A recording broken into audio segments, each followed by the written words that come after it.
اعوذ باللہ السمیع العلیم العظیم الحفیظ بوجہ الکریم وسلطانہ القدیم من الرجس الخبیث المخبث الشیطان اللعین الرجیم وقبیلہ ونفخہ ونفسہ وہمزہ۔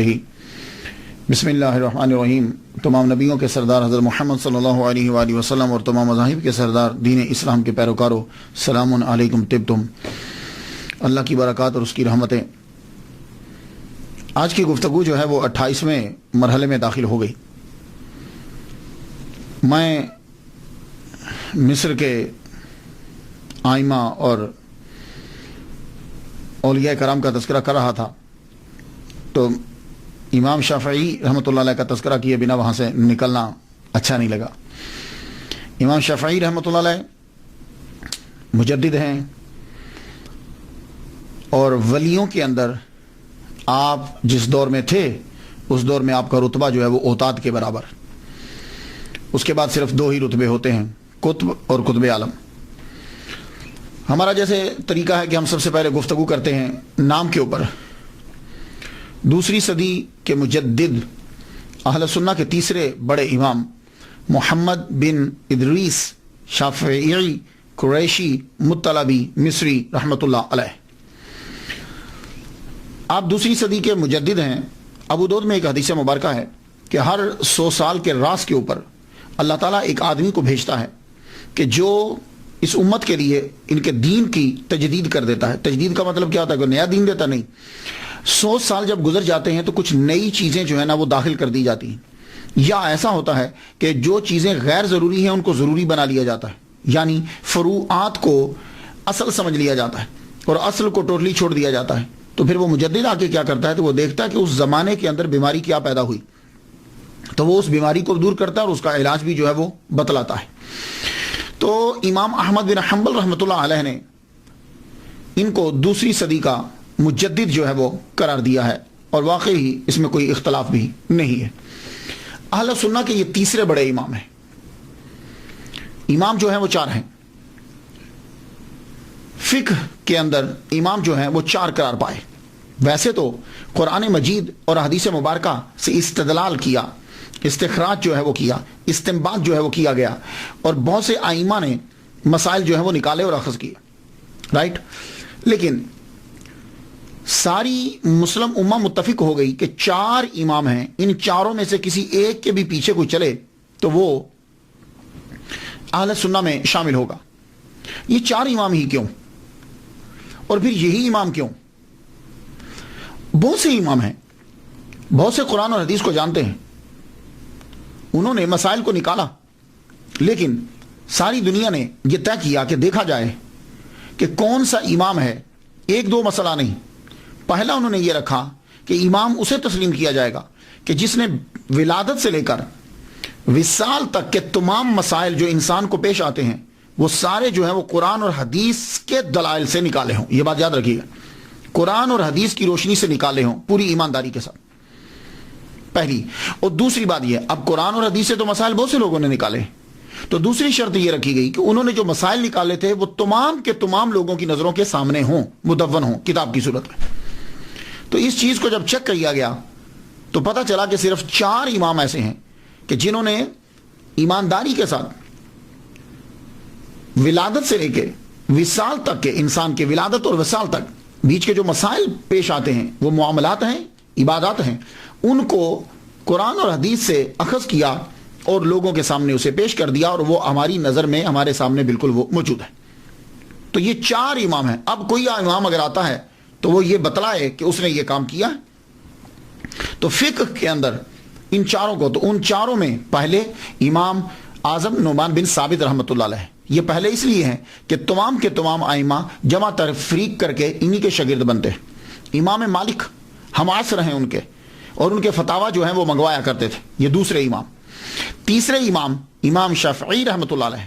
چوتھے امام امام احمد بن حنبل، یہ فقہ کے اندر امام ہے، ویسے تو امام کا لفظ دوسروں کے لیے بھی استعمال کیا جاتا ہے۔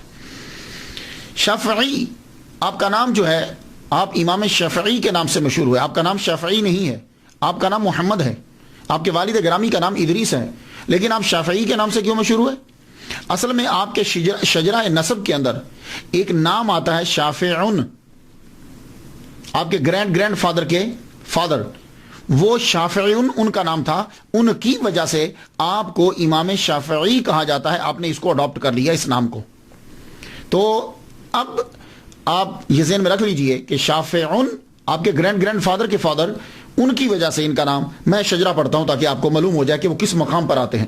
محمد آپ کا نام، آپ کے والد کا نام ادریس بن عباس بن عثمان بن شافع، یہ آگے نا بیچ میں شافع، بن اسائب بن عبید بن عبد یزید بن ہاشم بن عبد المطلب بن عبد مناف۔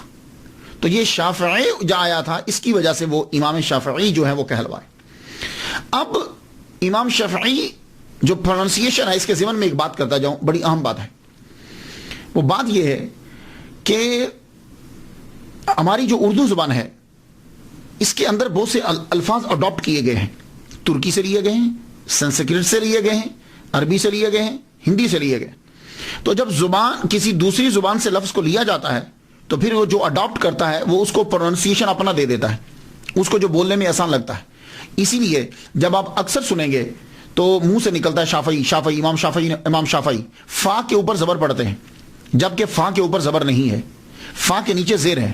وجہ یہ ہے کہ جو پنجاب سائڈ کے لوگ ہیں یا عام جس جگہ وہ رہ رہا ہے، وہاں جب اڈاپٹ کیا گیا تو فا کے نیچے زیر اور عین کے نیچے زیر دونوں کو پروناؤنس کرنا پنجاب والوں کے لیے یا ہمارے لیے بڑا مشکل ہے۔ جیسے امام شافعی بہت مشکل ہوگا، تو شافعی جو ہے وہ بڑا آسان ہے ہمارے لفظ۔ تو اس لیے اکثر لفظوں کے ساتھ ایسا ہوا کہ جب اس کو معاشرے نے عام طور پر کچھ اور بولا اور اصل میں اس کا پروننسیشن اور ہوتا تھا، یہی وجہ ہے۔ آپ اکثر دیکھتے ہوں گے کہ بڑے پڑھے لکھے مقرر ہیں، انہوں نے ساری کتابیں پڑھی ہیں، لیکن جب تقریر کرتے ہیں تو پروننسیشن وہ بول جاتے ہیں، تو ایک آدمی بیٹھا ہوا یہ سمجھتا کہ شاید یہ غلط بول رہے ہیں۔ وہ غلط نہیں بول رہے، اگر آپ ان سے بیٹھ کر پوچھیں گے تو وہ آپ کو صحیح بتائیں گے۔ ہوتا یہ ہے کہ انہوں نے جو اپنی زندگی جو گزاری ہے، اس ماحول کے اندر اس کا پروننسیشن وہ وہی تھا۔ جیسے کہتے ہیں میں نے فقہ پڑھی ہے، جبکہ یہ اس کا پروننسیشن الفقہ ہے، فقہ ہو۔ ابھی میں ایک ڈکشنری دیکھ رہا تھا، اس کے اوپر بھی کاف کے اوپر زبر ڈلی ہوئی ہے، وہ اردو کی ڈکشنری تھی۔ تو اصل میں الفقہ ہو ہے۔ یہ میرے پاس ایک ڈکشنری ہے، مصباح اللغات ہے، ابھی میری لائبریری یہی میرے پاس موجود ہے۔ میں اس میں دیکھ رہا تھا کہ انہوں نے کیا پروننسیشن جو ہے وہ دیا، یہ دیتے ہیں الفقہ ہو، کسی شے کا جاننا، الفقہ ہو اسے بولتے ہیں۔ ویسے فقہ، او جی میں نے فقہ پڑھی ہے، دیکھیں نا عام چلتا ہے نا، کیونکہ الفقہ یہ بولنا ذرا مشکل لگتا ہے ہمیں۔ تو اس لیے میں عرض کرنا چاہوں گا کہ اکثر ایسا ہوتا ہے کہ جب ہم کبھی لفظ بول رہے ہوتے ہیں تو بعض اوقات ہم اپنے معاشرے میں جو بولا جاتا ہے اس کو بول دیتے ہیں۔ اس کا مطلب یہ نہیں ہوتا کہ اس صاحب کو اس کے اصلی پروننسیشن نہیں آتا، لیکن بعض اوقات ساتھ بول دیا جاتا ہے۔ تو اسی طرح شافعی، امام شافعی، دیکھا نا بہت مشکل لگ رہا ہے۔ تو امام شافعی رحمۃ اللہ علیہ، آپ قریشی بھی ہیں اور مطلبی کیسے، قریشی کیسے؟ دیکھیے یہ جو لفظ قریشی ہے مختلف جگہوں میں مختلف قوموں کی نشاندہی کرتا ہے۔ کراچی میں چلے جائیں تو وہاں جو قریشی ہیں وہ کسی ایک پیشے کی نشاندہی کر رہے ہیں۔ پنجاب سائڈ میں آ جائیں، قریشی ایک اور قوم کی نشاندہی کر رہے ہیں۔ اگر آپ عرب میں چلے جائیں گے تو وہاں اگر کسی کے ساتھ قریشی لگتا ہے تو اس کا مطلب یہ ہوگا کہ یہ بنو قریش، حضور صلی اللہ علیہ وسلم کا جو خاندان ہے ان سے اس کا جو ہے وہ تعلق ہے۔ تو آپ کا تعلق واقعی ہی حضور صلی اللہ علیہ وسلم کے خاندان سے ہے، اس لیے آپ کو قریشی بھی کہا جاتا ہے۔ اور مطلبی کیوں کہا جاتا ہے کہ آپ کا سلسلہ نسب جب ہم چیک کرتے ہیں تو وہ عبد المطلب سے جا کے ملتا ہے، اس لیے مطلبی بھی آپ کو کہا جاتا ہے۔ آپ فقیہ بھی ہیں اور مصری بھی، یہ بھی آپ کے ساتھ لفظ لگتا ہے الفقیہ۔ ایجپٹ کا آپ کو فقیہ کہا جاتا ہے۔ حیرانی کی بات سنیے، رہنے والے آپ حجاز کے ہیں، مکہ کے، اور زیادہ وقت آپ نے مکہ اور مدینہ میں گزارا، صرف 5 سال آپ نے مصر میں گزارے، ایجپٹ میں، اور مشہور کہاں ہوئے؟ ایجپٹ میں۔ رہنے والے مکہ مدینہ کے، مشہور ہوئے جا کے ایجپٹ کے اندر۔ اور غلبہ اتنا ہے مصر میں، غلبہ اتنا آپ کا ہوا کہ آج بھی الازہر مسجد کا امام جو ہے وہ شافعی، امام شافعی رحمۃ اللہ علیہ کا ہی پیروکار ہوگا۔ تو چونکہ ذکر میں نے کیا امام جلال الدین سیوطی رحمۃ اللہ علیہ کا، تو وہ جن کے پیروکار ہیں، میں نے کہا امام شافعی رحمۃ اللہ کی بارگاہ میں بھی نذرانہ پیش کرتا جاؤں۔ پیدائش آپ کی 150 ہجری میں ہے، بہت قریب۔ اور وصال 204 ہجری میں ہے. تو گویا کہ امام شافعی رحمۃ اللہ علیہ نے دنیا کے اوپر 54 سال صرف زندگی جو ہے وہ گزاری، لیکن اس 54 سال کے اندر آپ کمال کر گئے.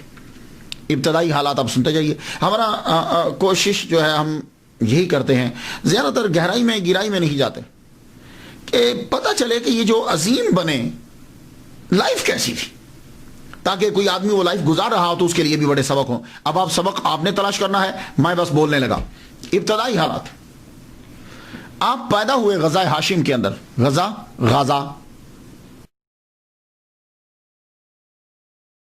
غزہ بھی کہتے ہیں. پیلسٹائن کی باؤنڈری کے اوپر، اور اسرائیل اس کی باؤنڈری کے اوپر یہ پٹی ہے پوری. یہ پہلے پیلسٹائن سارا ہوتا تھا، اب یہ قبضے میں آ گئی اسرائیل کے قبضے کے اندر آ گئی. یہاں غزہ ہاشم سے کیوں کہا جاتا ہے؟ حضور صلی اللہ علیہ وآلہ وسلم کے شجرہ نسب پڑھتے ہوئے ہمیں ایک ہاشم نام نظر آتا ہے. وہ ہاشم جو ہے وہ تجارت کرنے کے لیے وہاں گئے تھے، مال بیچتے تھے نا، تو جب وہاں پہنچے تو وہیں آپ کا وصال ہو گیا، تو اسے غزہ ہاشم بھی کہتے ہیں.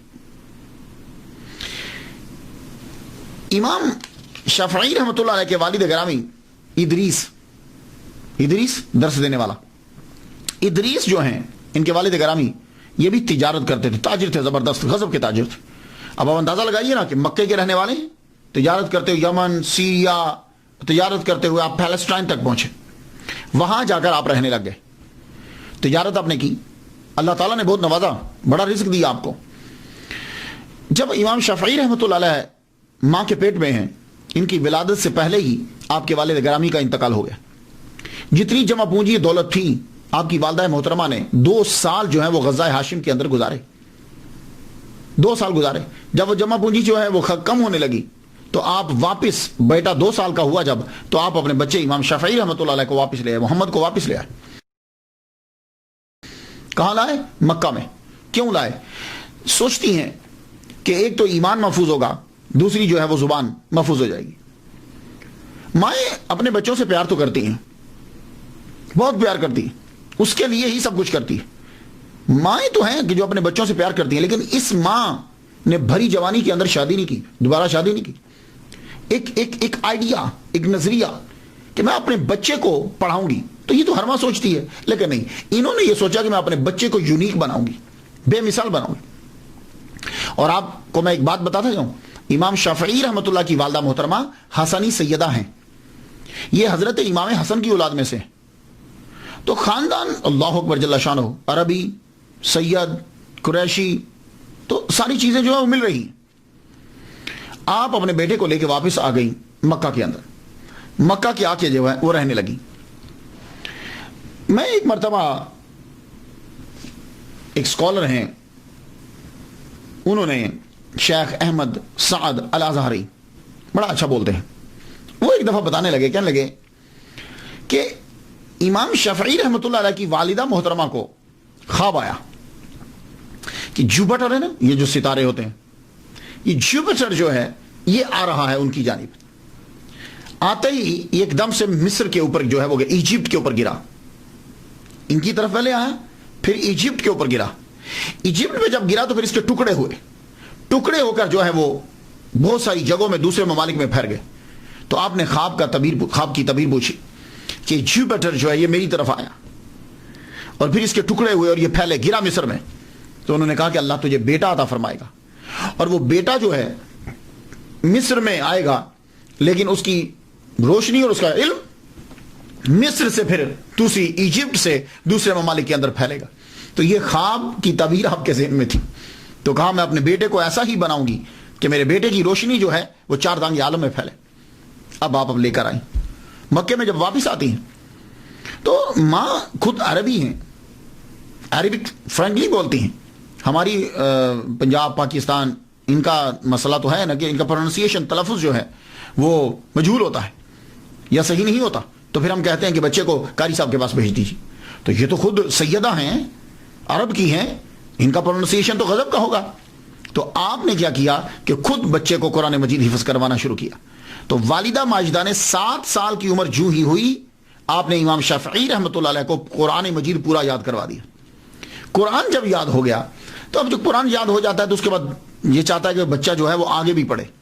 تو مکہ کے اندر تب آپ نے دیکھا مسلم بن خالد زنجی رحمۃ اللہ علیہ، حنفی ہیں یہ، سفیان بن عیینہ رحمۃ اللہ علیہ مفتی مکہ ہیں اور امام المسجد الحرام، مسجد حرام کے امام ہیں، ان کے پاس اپنے بچے کو بھیجا پڑھنے کے لیے. لیکن ساتھ ساتھ آپ نے ایک خاص چیز کی طرف جو ہے وہ توجہ دی. وہ کیا تھی کہ بچے کی زبان جو ہے وہ خالص ہونی چاہیے. 200 سال تک تو عربیوں کی زبان خالص رہی ہے. اس کے بعد 200 سال کے بعد جو ہی دوسرے ممالک پر قبضہ شروع ہوا عربیوں کا، ایران کی جانب، روم کی جانب، ادھر اب ان کی زبان جو ہے اس کے اندر جو ہے وہ چیزیں دوسری بھی شامل ہونے لگی. تو 200 سال. لیکن امام شافعی رحمۃ اللہ علیہ جو ہیں، ان کی والدہ محترمہ چاہتی ہیں کہ میرے بیٹے کی زبان خالص ہونی چاہیے. اس کے لیے آپ نے قبیلہ دیکھا. تو تب ایک قبیلہ تھا بنی حذیل، صحراؤں میں رہتے تھے، زبان ان کی خالص تھی، عربی زبان، ایسے جیسے چشمے سے پانی سیدھا جو ہے وہ آتا ہے، خالص زبان. تو والدہ محترمہ نے اپنے بچے کو ان بنی حذیل کے ساتھ جو ہے وہ صحرا میں چھوڑ دیا.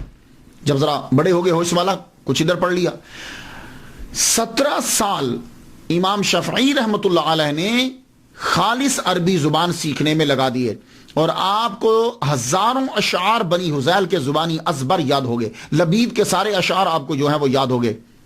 تو زبان کے اندر آپ کو جب ملکہ جو ہے وہ حاصل ہوا، اللہ اکبر جل شانہ، گرامر، عربی، اس کے اندر تو کبھی آپ کی غلطی ہوتی نہیں تھی. اتنا زبردست جو ہے وہ آپ بولا کرتے تھے. تو جب آپ نے بنی حذیل سے زبان کو سیکھا، ایک دن بیٹھے ہوئے اشعار گنگنا رہے ہیں آپ، ایک صاحب قریب سے گزرے، کہنے لگے بچے کیوں اپنی زندگی جو ہے وہ فضول لگا رہے ہو، اشعار کیوں پڑھ رہے ہو، جاؤ جا کے فقہ سیکھو، جاؤ جا کر فقہ سیکھو. اب پھر دوبارہ واپس پڑھ لیں.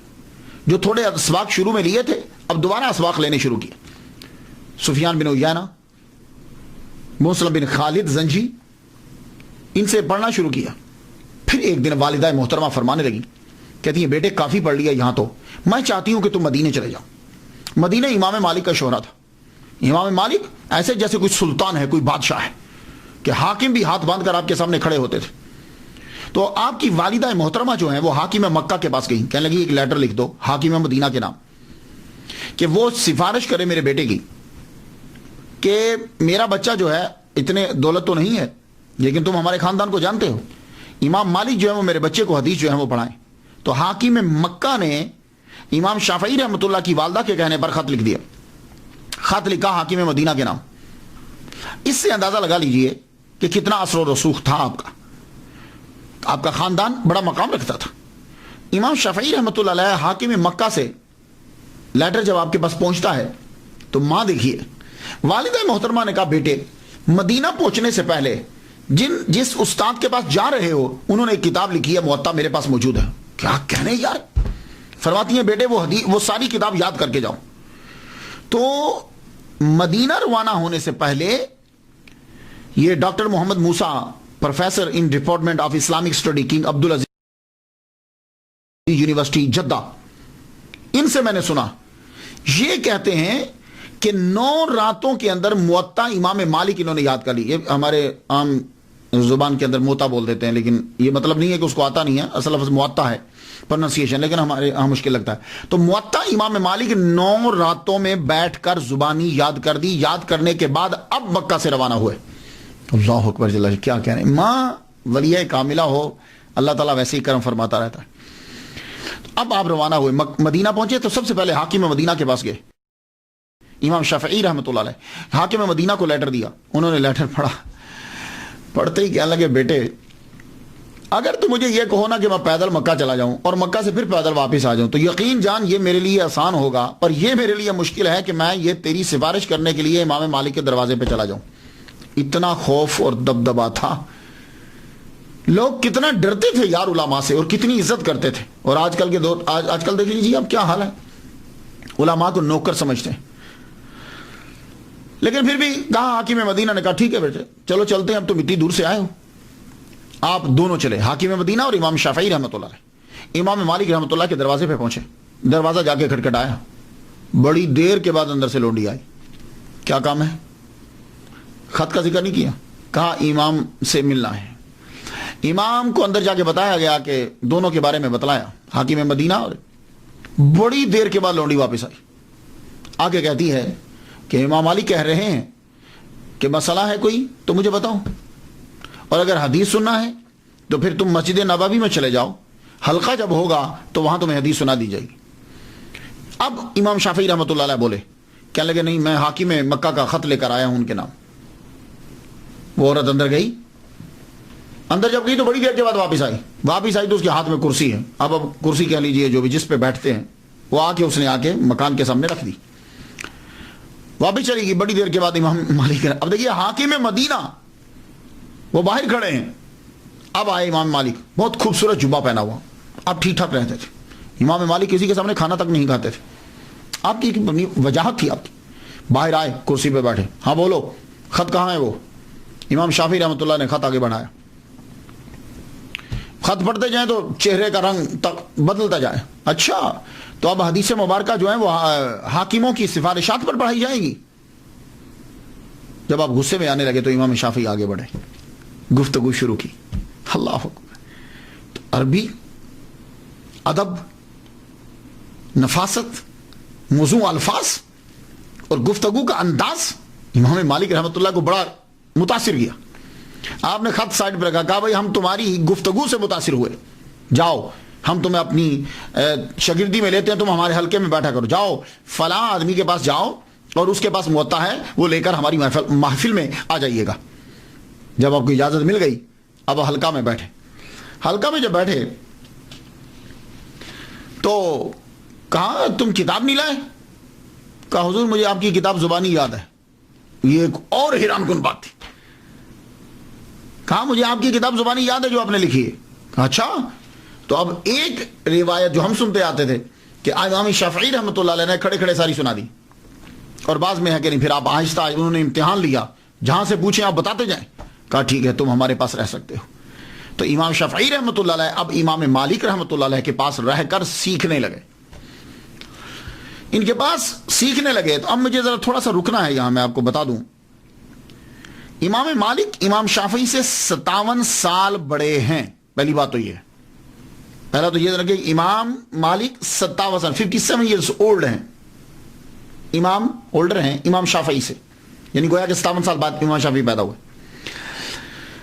اب امام شافعی ان کے پاس زانو تلمس طے کرنے کے لیے گئے تو امام مالک تقریباً 84 سال کے تھے جب امام شافعی رحمۃ اللہ پڑھنے کے لیے گئے تو 84 سال کے تھے، کیونکہ 7 سال تو آپ نے قرآن پڑھا، 17 سال آپ نے بنی حذیل میں لگائے، تو 17 اور 7 24 بنے، ٹھیک ہے۔ تو مفتی ڈاکٹر علی جمعہ، یہ بھی بڑے اسکالر ہیں، مصری ہیں، وہ کہتے ہیں کہ 17 سال لگائے بنی حذیل میں، تو جب امام مالک سے پہنچے تو تقریباً 24 سال امام شافعی رحمۃ اللہ علیہ کی عمر تھی، 24 سال، جب تک اللہ نے چاہا امام مالک کے پاس ہی رہے۔ ایک جگہ میں نے پڑھا ہے کہ جب تک امام مالک زندہ رہے یہ ان کے پاس رہے۔ تو امام مالک کا وصال ہوا ہے 179 ہجری کے اندر، تو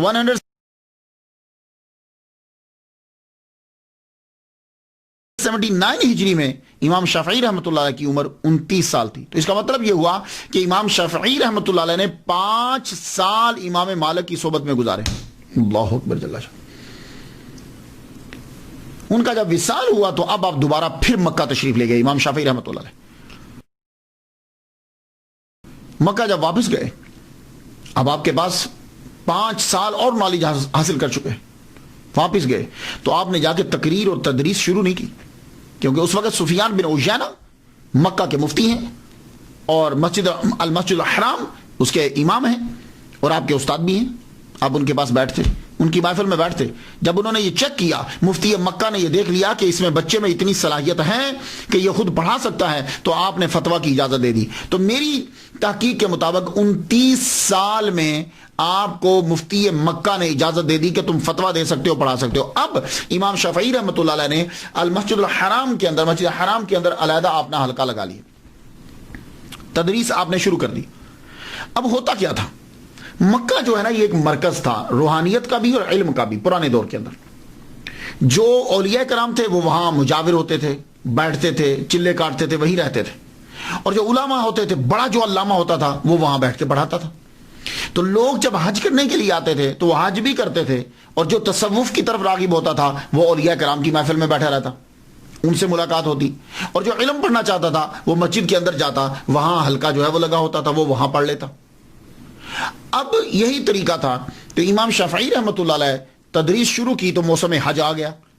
حج میں جب لوگ آئے تو مصر سے لوگ آتے، دور دراز سے، عراق سے، بغداد، ہر طرف سے آتے تھے لوگ. انہوں نے آ کر دیکھا کہ ایک 29 سال کا ینگ لڑکا جو ہے وہ بھی تدریس کا، اسے بھی اجازت دے دی گئی ہے.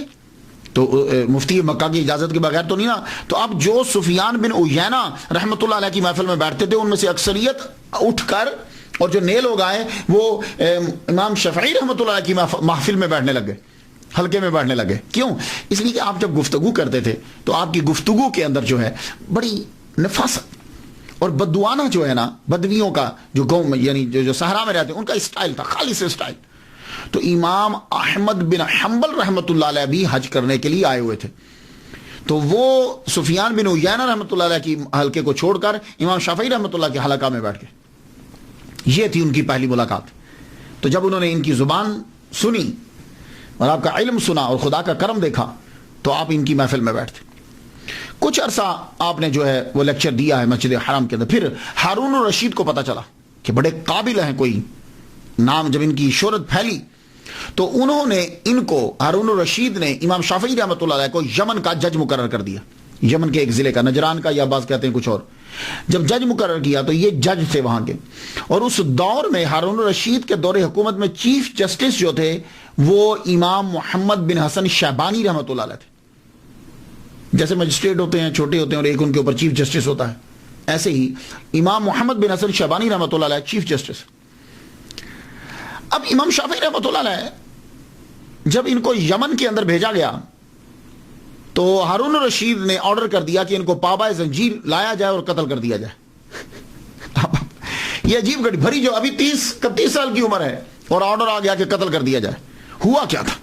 اصل میں امام شافعی رحمۃ اللہ علیہ جو ہیں ان کو سیدوں سے بڑا پیار تھا، سادات سے. اس کی وجہ کیا ہے کہ ننہال جو ہے وہ سادات ہے،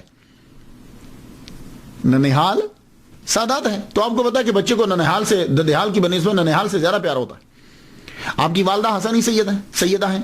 اور ایک دوسری بات یہ ہے کہ علوی جو ہے، علوی، ہارون الرشید کو یہ کان میں یہ بات ڈال دی گئی کہ آپ علویوں کی بڑی، علوی کسے کہتے ہیں؟ فاطمی وہ ہوتے ہیں جو بی بی فاطمہ الزہرا رضی اللہ تعالیٰ عنہا کے بچے امام حسن و حسین میں سے کسی کی اولاد میں.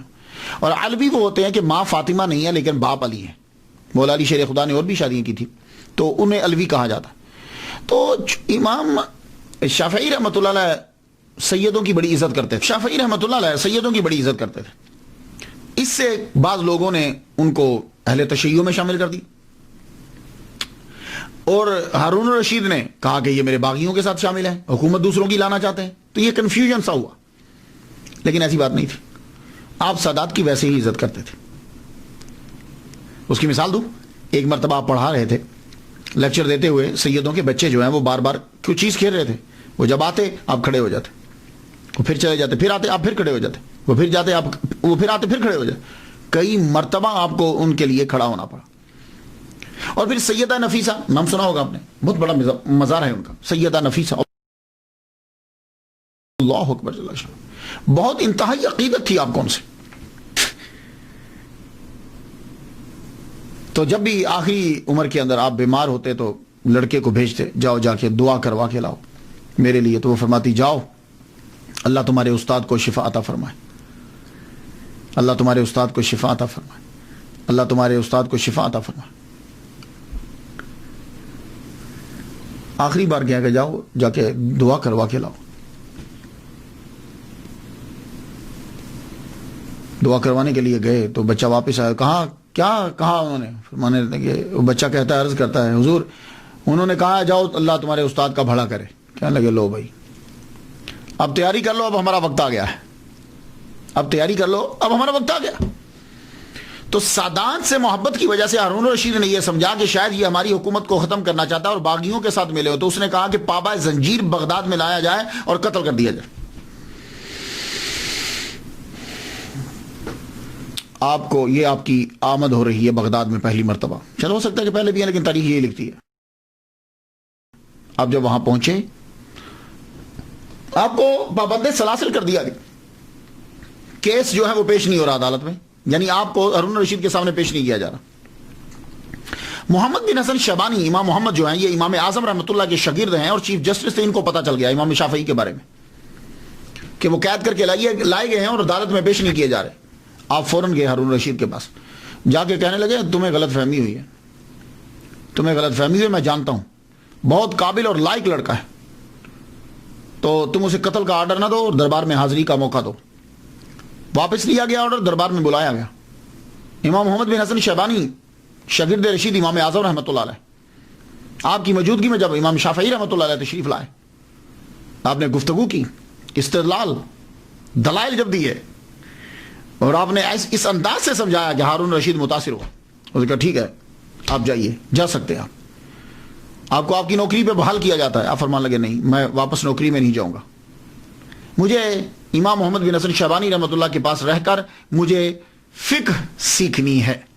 یہ تھا ٹرننگ پوائنٹ ایک دوسرا.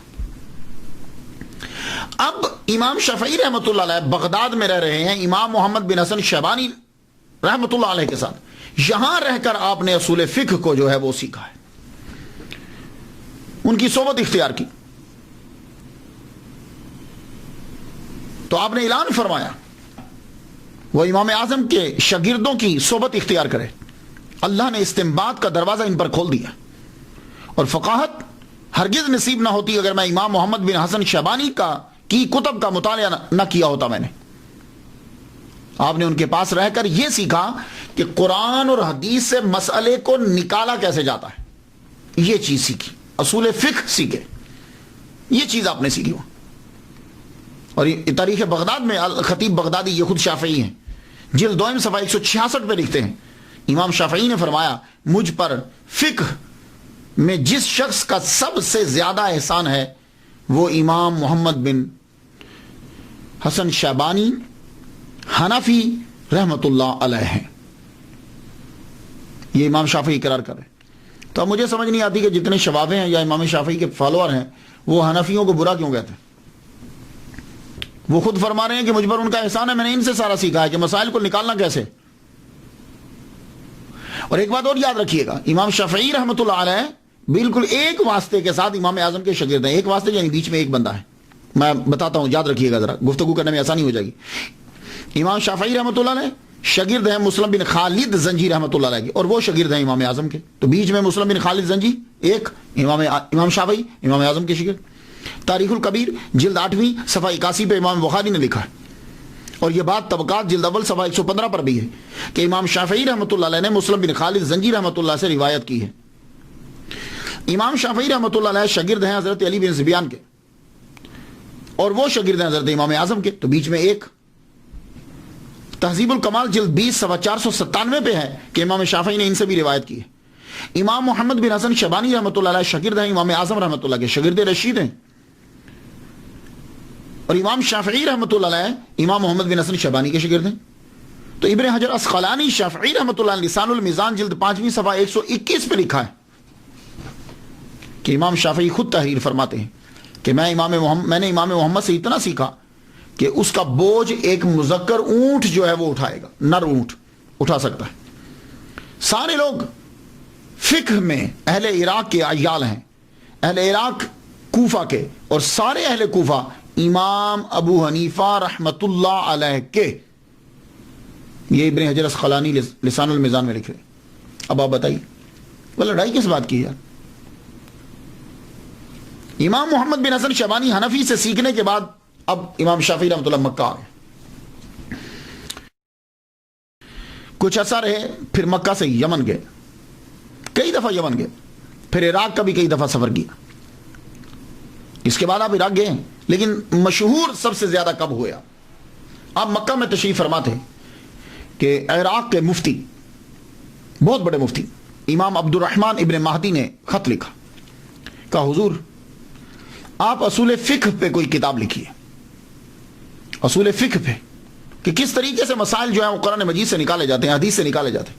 تو آپ نے پھر سب سے پہلے ایک کتاب لکھی الرسالہ، نام رسالہ ہے لیکن زبردست کتاب، اس کے اندر قرآن، حدیث، فلسفہ جو اسلامی فلسفہ ہوتا ہے، ناسخ منسوخ،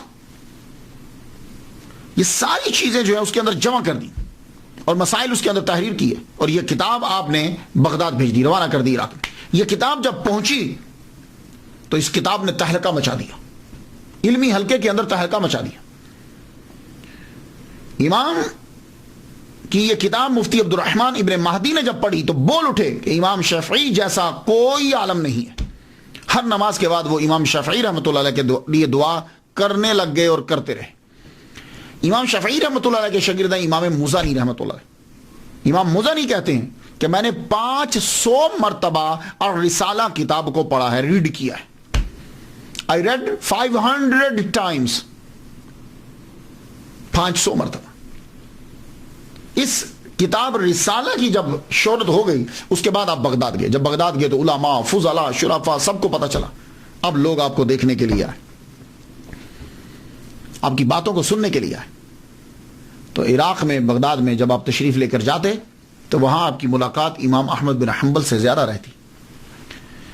ویسے تو آپ اور بھی جگہوں پہ لیکچرز دیتے، امام احمد بن حنبل آپ کو بلاتے، اور جب تک امام شافعی رحمۃ اللہ علیہ بیٹھے رہتے، امام احمد بن حنبل یوں جیسے شاگرد ہیں باادب ہو کر ان کے سامنے رہتے، اور جب امام شافعی رحمۃ اللہ اپنے خچر پر بیٹھ کر تشریف لے جانے لگتے تو امام احمد بن حنبل ان کے خچر کے ساتھ ساتھ چل رہے ہوتے۔ ایک دن بیٹے نے پوچھ لیا، آپ اتنے مشہور عالم ہیں، اتنے بڑے علامہ ہیں، تو آپ امام شافعی رحمۃ اللہ کے ساتھ یوں کیوں چلتے ہیں؟ کہا بیٹے اگر فقہ سیکھنی ہے، جیورسپروڈنس، فقہ سیکھنی ہے، یوں ہی ان کے خچر کے ساتھ چلنا پڑے گا۔ اور امام احمد بن حنبل خود اتنے بڑے علامہ، گھر کے اندر اکثر تعریف کرتے رہتے، امام شافعی یہ ہیں، وہ اتنے اچھے ہیں، رات بھر جاگتے ہیں، قرآن پڑھتے ہیں، ذکر کرتے ہیں، تہجد پڑھتے ہیں، کھانا کم کھاتے ہیں، زیادہ تر لکھتے پڑھتے ہیں۔ ایک دن گھر کے اندر دعوت کر دی گئی۔ امام احمد بن حنبل کی بیٹیاں تھیں۔ آپ کہا کرتے تھے جب بیٹی پیدا ہوتی تو کہتے کہ انبیاء اکثر بیٹیوں کے باپ ہوئے۔ اللہ اکبر جل شان۔ ایک دن دعوت کی، اپنی بچیوں کو بتایا میرے دوست آ رہے ہیں، امام آ رہے ہیں، استاد آ رہے ہیں۔ انہوں نے کھانا پکایا، تو آپ کو پتا ہے عادت یہ ہے کہ جب کھانا پکایا جاتا ہے تو مہمان کے آگے سب رکھ دیتے ہیں کہ چلو جو بچے کا بعد میں کھا لیں گے۔ کھانا رکھا گیا، امام شافعی رحمۃ اللہ پورا کھانا، ساری روٹیاں، سالن سارا کھا گئے۔ خالی برتن واپس گئے تو لوگ پریشان ہو گئے، وہ گھر والے سارے، لیکن پوچھا کوئی نہیں، لوٹا پانی کا بھر کے رکھ دیا، صبح اٹھ کے تہجد پڑھیں گے۔ لیکن جب فجر کے وقت اندر گئے تو دیکھا تو لوٹا پانی کا بھرا پڑا ہے، وہ لوٹا اٹھا کے باہر لے گئے۔ اب بیٹیاں بھی حیران ہوئی اور روجا بھی، چکر کیا ہے؟ آپ تو کہتے تھے کہ کھانا کم کھاتے ہیں، پورا کھا گئے، اور آپ کہتے ہیں تہجد پڑھتے ہیں، تو انہوں تو لگتا ہے کہ سوئے رہے ہیں، تہجد پڑھی ہی نہیں انہوں نے۔ آپ فجر میں اندر گئے ہو تو لوٹا ویسے ہی پڑا ہوا ہے۔ امام احمد بن حنبل جو ہیں انہوں نے جب پوچھا، آپ کمرے میں داخل ہوئے، امام شافعی رحمۃ اللہ علیہ اوتاد ہیں، بڑے ولی کامل اس دور کے، آپ نے چہرہ پڑھ لیا، کہنے لگے ایک بات تو بتاؤ۔ کہا کیا؟ یہ کھانا کا پروسیجر کیا ہے، کیسے پکاتے ہو آپ لوگ؟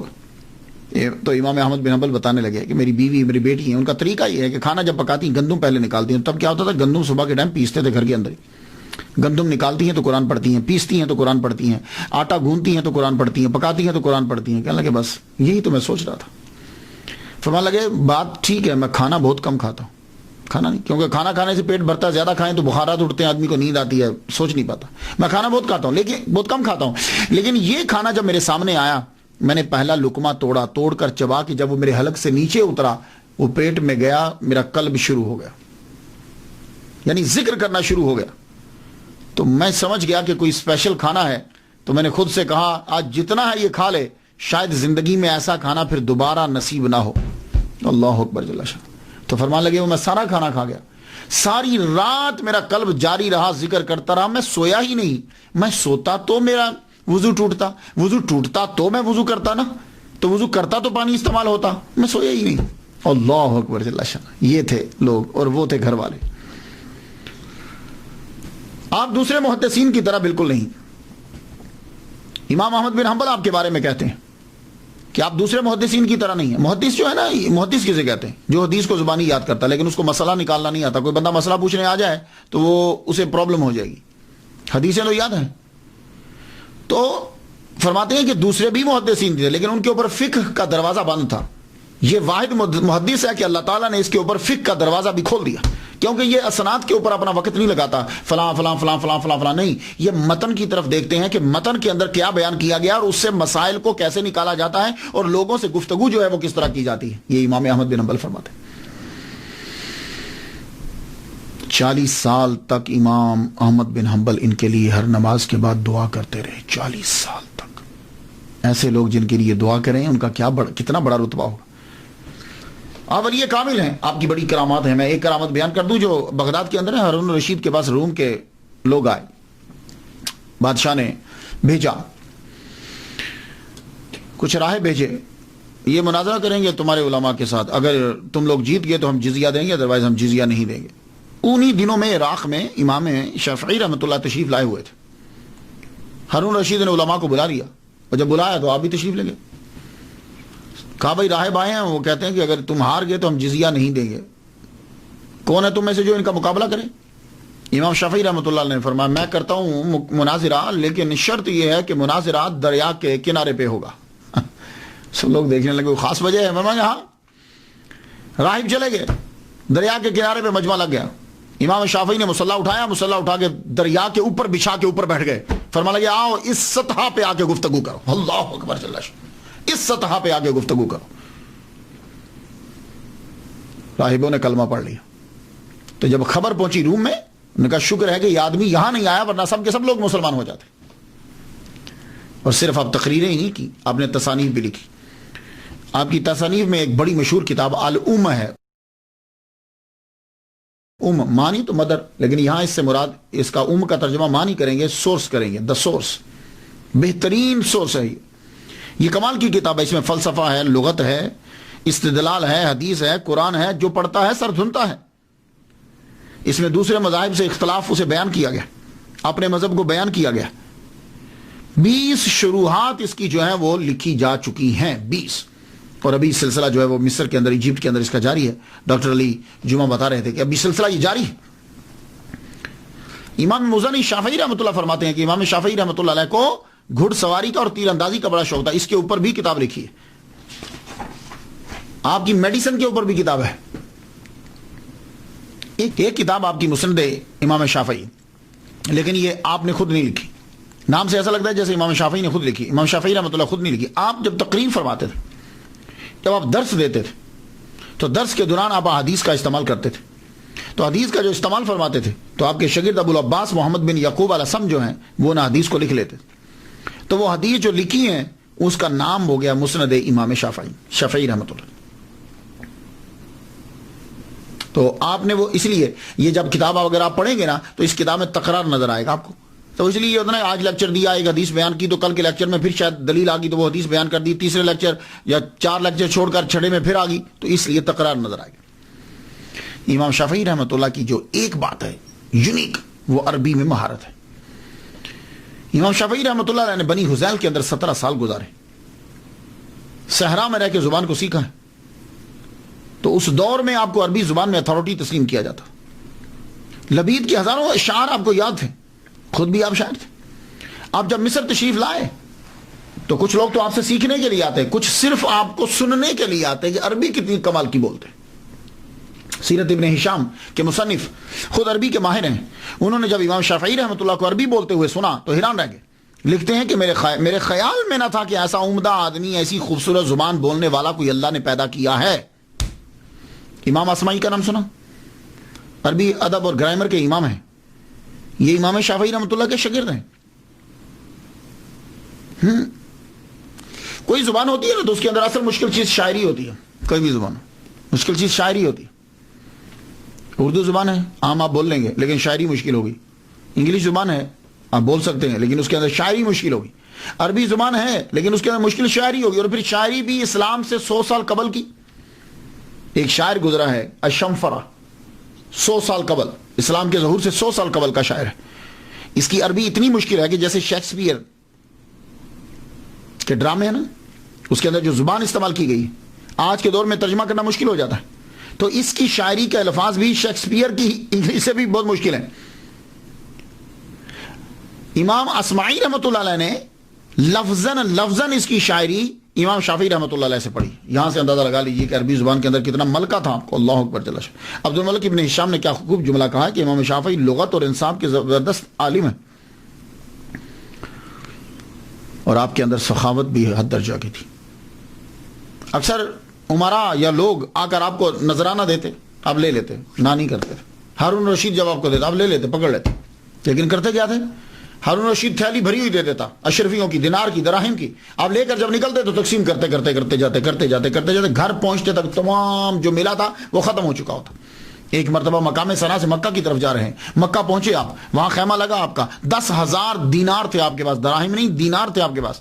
درہم میں اور دینار میں فرق ہوتا ہے. درہم چاندی کا ہوتا ہے, دینار جو ہے وہ سونے کا ہوتا ہے, اور درہم جو ہے وہ چلر ہوتا ہے دینار کا. دینار ہیں آپ کے پاس, لوگ ملنے کے لیے آئے, ان میں غربا بھی آئے, آتے آ کر اپنی حاجات کو پیش کرتے, آپ امام شافعی دیتے. جب وہاں سے اٹھے امام شافعی رحمۃ اللہ علیہ کے پاس ایک دینار بھی نہیں تھا, اور اللہ تعالیٰ نے کمال کی ذہانت عطا فرمائی امام شافعی رحمۃ اللہ علیہ کو, کمال کی ذہانت. ویسے تو ذہین بچپن ہی سے ہیں. مثال دے دیتا ہوں, اس پہ دلیل دینے کی ضرورت نہیں. اب میں کہوں کہ سورج نکلا تو چمکا تھا, اس پہ دلیل دو نہیں. ذہانت خود امام شافعی کا نام ہی کافی ہے ذہانت کے لیے, لیکن پھر بھی مثال دے دوں. امام احمد بن حنبل رحمۃ اللہ علیہ کے پاس ایک دن بیٹھے ہوئے ہیں, تو امام احمد بن حنبل کا یہ عقیدہ کہ جو نماز چھوڑ دیتا ہے وہ کافر ہے.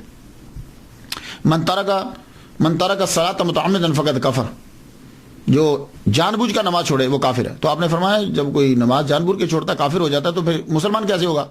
تو امام کہنے لگے کہ جی وہ پھر نماز پڑھے. تو آپ نے فرمایا جب اس نے نماز چھوڑی تھی تو وہ کافر ہو گیا, اب نماز پڑھے تو مسلمان ہو گیا, تو کافر کی نماز کس طرح صحیح ہوگی؟ امام احمد بن حنبل خاموش ہو گئے. تو ذہانت اللہ تعالیٰ نے انہیں عطا فرمائی. اور شاعری ظاہر ہے کہ جس کو زبان پر عبور ہو وہ شاعری ویسے ہی نکلتی ہے, وہ کلام. لیکن آپ نے شاعری بڑی عمدہ کی ہے, خوبصورت کی, بڑی سادہ کرتے ہیں تاکہ بات سمجھ میں آ جائے, اور ایسی کرتے ہیں کہ جس میں حقیقت ہوتی ہے. فرماتے ہیں ان الفقیہ والفقیہ بفعلہ لیس الفقیہ بنطقہ ومقالہ وکذا الرئیس والرئیس بخلقہ لیس الرئیس بقومہ ورجالہ وکذا الغنی والغنی بحالہ لیس الغنی بملکہ وبمالہ. رئیس امیر آدمی, رئیس سردار وہ ہے کہ جو اپنی جس کی عادتیں جو ہیں وہ سرداروں والی ہوں. یہ نہیں کہ سردار وہ ہے کہ اس کے پاس ایک قوم ہے, بہت سارے بندے ہیں, نہیں, یہ نہیں. اس کی عادات سرداروں والی ہونی چاہیے. اور فرماتے ہیں غنی وہ نہیں, غنی اسے کہتے ہیں کہ جو جس کی حالت سے غنا جو ہے وہ ثابت ہو. وہ غنی نہیں ہے کہ اس کے پاس بے ملک ہی و مال ہے اور اس کے پاس بڑی ملکیت ہے, بڑی چیزیں ہیں, نہیں. اس کے حال سے پتہ چلے گا کہ وہ غنی ہے. آپ کی باتیں کمال کی ہوتی تھی. فرماتے ہیں عجز و انکساری سے علم حاصل کرتا ہے وہ کامیاب ہوتا ہے. جو بندہ عاجزی ہو, انکساری سے علم حاصل کرے, اس کو پھر علم اس کے من میں آتا. اور جو یہ لے کہ میں اتنے بڑے خاندان کا چشم و چراغ ہوں, علم اندر نہیں جاتا. اس لیے آپ نے دیکھا ہوگا, اب ہسٹری کا مطالعہ کر لیجیے, غلاموں کے بچے, غریبوں کے بچے بڑے بڑے عہدوں پہ فائز ہوئے اور علم ان کو حاصل ہوا. اور جو بڑے بڑے تھے وہ اسی میں رہے کہ پدرم سلطان بود, پدرم میرا ابا بہت بڑا, میرا ابا بہت بڑا. اور آپ کا یہ جملہ تو سونے کے پانی سے لکھنے والا ہے. اور یہ جتنی تصوف کی کتابیں ہیں نا اس کے اوپر چسپان کر دیا جائے یہ جملہ. آپ جملہ سن لیجیے جو امام شافعی رحمۃ اللہ نے کہا. آپ نے کہا اگر علماء حق اللہ کے اولیاء نہیں ہوتے تو پھر کوئی شخص اللہ کا ولی نہیں ہوتا, کیونکہ وہ جاہلوں کو اپنا دوست نہیں بناتا. جملہ سن لیجیے اب کہ اگر علماء حق اللہ کے اولیاء نہیں ہوتے, کیونکہ کچھ لوگوں کا تصور جو ہے کہ جو تقریر کرتا ہے یا لکھتا ہے وہ ولی کامل نہیں ہے, وہ صوفی نہیں ہے. یہ اکثر لوگوں کے ذہن میں ہے, اور ایسے بڑے عالم کو وہ تصور ہی نہیں کرتے. تو آپ نے فرمایا کہ اگر علماء حق اللہ کے اولیاء نہیں ہوتے تو پھر کوئی شخص اللہ کا ولی نہیں ہوتا, کیونکہ وہ جاہلوں کو اپنا دوست نہیں بناتا.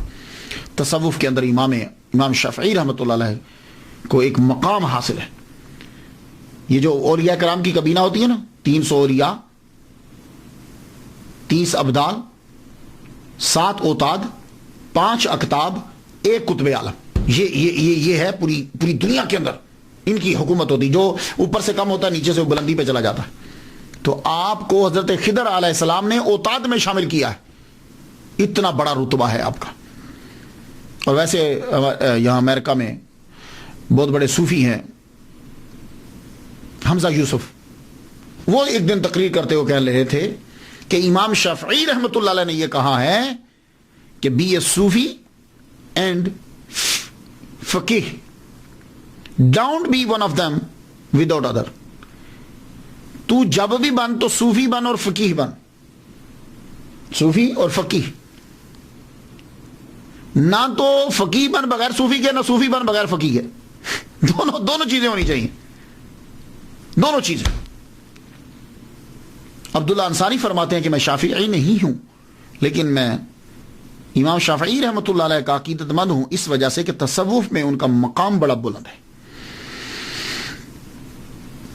اور امام شافعی رحمۃ اللہ علیہ حضرت سلیم رائی رحمۃ اللہ علیہ کے پاس جا کے تصوف کی تعلیم لیا کرتے تھے. جو دنیا میں آتا ہے پھر اس نے آخر چلے تو جانا ہی ہے. امام اپنی آخری عمر کے آخری حصے میں جب آپ کی عمر 49 سال ہو چکی ہے تو امام شافعی رحمۃ اللہ علیہ اب ایجپٹ میں گئے. ایجپٹ میں اب کہاں گئے؟ عمر بن العاص رضی اللہ تعالیٰ عنہ نے ایک شہر آباد کیا تھا، فسطاط. اس شہر میں آپ نے سب سے پہلے مسجد بنائی تھی. مسجد کا نام ہی عمر بن العاص ہے. مصر میں گئے، مسجد میں جا کے قیام کیا. شہرت پھیل گئی کہ قریشی آیا ہے ایک، لوگ دیکھنے کے لیے آئے.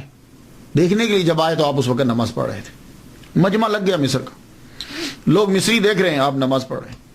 نماز پڑھی تو لوگوں نے یہ کہا کہ اس جیسی نماز پڑھتے ہوئے ہم نے آج تک کسی کو نہیں دیکھا. نماز پڑھنے کے بعد جب امام شافعی رحمۃ اللہ نے اپنا رخ پھیرا، چہرہ دیکھا تو کہنے لگے اس جیسا حسین ہم نے آج تک کبھی پہلے نہیں دیکھا. اور پھر جب آپ گفتگو فرمانے لگے تو کہنے لگے اس جیسی خوبصورت گفتگو، موضوع، الفاظ اور عربی کا معیار ہم نے آج تک کسی سے نہیں سنا. تینوں چیزیں زبردست. مصر میں امام مالک کے پیروکار تھے اور امام اعظم نعمان بن ثابت رحمۃ اللہ علیہ کے پیروکار بہت زیادہ تھے. لیکن وہی حال ہوتا ہے نا، جب وقت گزرتا ہے تو کچھ چیزیں ایڈ کر لی جاتی ہیں، اپنی طرف سے شامل کر لی جاتی. آپ نے فرمایا میں امام مالک کا شاگرد ہوں، میں نے موطا یاد کی ہے، میرے ٹیچر ہیں، میں ان کے پاس رہا ہوں. اور امام اعظم امام محمد بن حسن شیبانی میں نے ان سے سیکھا ہے، آؤ میری بات کو سنو. پھر آپ مسئلے کو بیان کرتے، قرآن حدیث اس سے استنباط کرتے. وہاں سے دین تو پھر آپ کو پتا ہے وہاں بھی ہوئے، بڑے آتے تھے مالکی آپ کے پاس بیٹھتے، آپ جب استدلال سے گفتگو کرتے لوگ حیران رہ جاتے. مصر کے اندر پھر آپ کا مسلک جو ہے وہ پھیلا. اللہ تعالیٰ نے آپ کو بڑے عظیم شاعر دیے، شاگرد دیے. موزانی بعیطی جیسے شاگرد آپ کو عطا کی. انہوں نے 40 سال کے عرصے میں امام شافعی رحمۃ اللہ کے مسلک کو پوری دنیا میں پھیلا دیا. سب سے زیادہ کام جو کیا آپ کی تحریر کے اوپر وہ امام بائحقی رحمۃ اللہ علیہ، شافعی رحمۃ اللہ علیہ نے کیا. انہوں نے آپ کے ملفوظات، بیانات، آپ کے جملے، کہے ہوئی باتیں، آپ کی کتابیں سب کے اوپر ورک کیا، ان کو یکجا کر کے پھر پھیلایا. سب سے زیادہ کام امام بائحقی شافعی رحمۃ اللہ علیہ نے کیا. امام شافعی رحمۃ اللہ علیہ صرف 5 سال مصر میں رہے. آپ کا آبائی وطن مکہ، آپ کا مسلک پھیلا مصر میں. 54 سال اس دھرتی پہ گزارے. رجب کی آخری تاریخ ہے، جمعہ کی شب ہے، مغرب کی نماز آپ نے پڑھ لی ہے. مغرب کی نماز پڑھنے کے بعد آپ دنیا سے رخصت ہو گئے، اپنے خالق حقیقی سے جا ملے. آپ کا مزار پرانے مصر کے دارالحکومت فسطاط میں ہے. اس شہر کو حضرت عمر بن العاص رضی اللہ تعالیٰ عنہ نے آباد کیا تھا. ڈاکٹر محمد موسیٰ کنگ عبدالعزیز یونیورسٹی جدہ، میں تذکرہ کر چکا ہوں ان کا شروع میں، اچھے ہیں، تقریر زبردست کرتے ہیں. کہہ رہے تھے کہ زرت زیارت شریعہ، میں مصر گیا اور میں نے وہاں جا کے ان کی قبر پہ میں گیا اور زیارت شریعہ کی. میں مسکرا پڑا، میں نے کہا یہ لفظ زرت زیارت شریعہ جو ہے یہ کیا ہے؟ اور یہ دیکھو یہ سعودی عرب کا بندہ کنگ عبدالعزیز یونیورسٹی میں پڑھانے والا قبر پہ جا رہا ہے. اب وہ کفر شرک وہ کہاں گیا؟ تو آپ ان چکروں میں نہ پڑھو، یہ ساری چیزیں شروع. آپ نعتیں بھی پڑھ رہے ہیں، قبروں پہ بھی جا رہے ہیں، فاتحہ بھی پڑھ رہے ہیں، بس ہر ایک چیز شروع ہے. وہاں گیا تو آج بھی ان کا مزار جو ہے وہ مرجع خلائق. لوگ یہ جو ہے یہ انٹرنس ہے حضرت امام شافعی رحمۃ اللہ علیہ کے مزار کی اور مسجد کی. اس کے اوپر جو ہے وہ ساری ہسٹری جو ہے ان کے بارے میں لکھی ہوئی ہے. میں یہ بتاتا چلا جاؤں کہ یہ جو مزار آپ کو اور یہ جو مسجد یہ نظر آ رہی ہے، سب سے پہلے جو ہے یہ ایوبی سلطان المالک الکامل محمد جو بھتیجے تھے سلطان صلاح الدین ایوبی رحمۃ اللہ علیہ کے، انہوں نے 608 کے اندر جو ہے نا وہ اسے بنایا تھا. خود ان کی اپنی قبر بھی جو ہے وہ اس کے اندر ہی ہے، ان کا مزار بھی جو ہے نا وہ اس کے اندر ہی ہے. اس قبر کے اوپر لکڑی کا بڑا خوبصورت جو ہے وہ کام ہوا تھا، اور یہ کاریگری عبید ابو المعالی نے جو ہے وہ کی تھی. آپ اندر داخل ہوں تو آپ کو روشنی جو ہے وہ نظر آئیں گی، اور چونکہ یہ بنایا بڑے پتھروں کے ساتھ بڑا خوبصورت بنایا گیا. لکڑی کا جو ہے وہ بڑا کام ہوا ہے اس کے اوپر. یہ آپ دیکھ رہے ہیں، یہ اندر جو ہے وہ ان کی قبر انور ہے، تعویذ ہے. اس کے اوپر جو ہے وہ آیت الکرسی لکھی ہوئی ہے، اللہ لا الہ الا هو الحی القیوم لا تأخذہ سنۃ ولا نوم. یہ آپ جو ہے وہ پڑھ رہے ہیں. تو آج کے دور کے اندر اس کا جو ہے بڑا عرصہ ظاہر ہے کہ 608 کہاں اور اب کہاں.